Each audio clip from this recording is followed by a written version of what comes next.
spoken English practice मते चिड़ाओ नहीं don't tease me don't tease me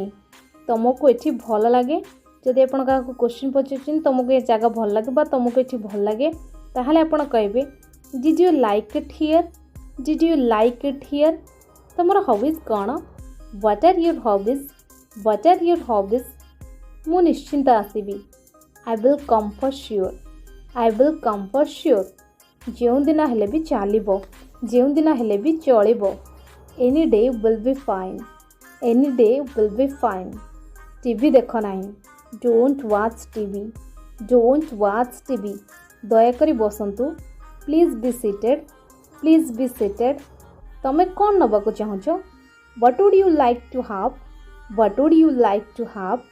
तुमको आज कौन करिवार अछि what are you doing today what are you doing today एटी कौन चलची what is happening here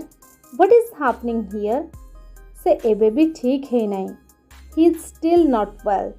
he is still not well मते यह विषय आहुरी कह tell me more about it tell me more about it दयाकोरी यह लेखि नियंतु please write it down please write it down तुम जीभ संभाली कथा हुआ mind your language mind your language तुम किसी कहवाक चाहछ कि do you want to say something do you want to say something तुम केबे आसिल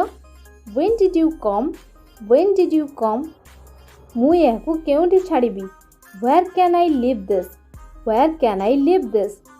मते यह विषय किछि भी जणा नहीं I have no idea about that I have no idea about that मते तुमको किछि कहबार अछि I have to say something to you I have to say something to you तमे मोर समय नष्ट करुच you are wasting my time you are wasting my time तमे मते यह बुझे पारिबो can you please explain it can you please explain it जदि आपण का फॉर्मल वे रे पचारचंती ताहाले आपण कैन बदल रे कुड मध्ये व्यवहार कर परिबे देन हमर नेक्स्ट सेंटेंस होची तमे कोन खोजुच what are you looking for what are you looking for तमे केउटू आसीछ where are you from where are you from ये तुमर भूल it's your mistake it's your mistake यार ताला केमती खोले how to open its lock how to open its lock तुम पाखरे केते टंका अछि how much money do you have how much money do you have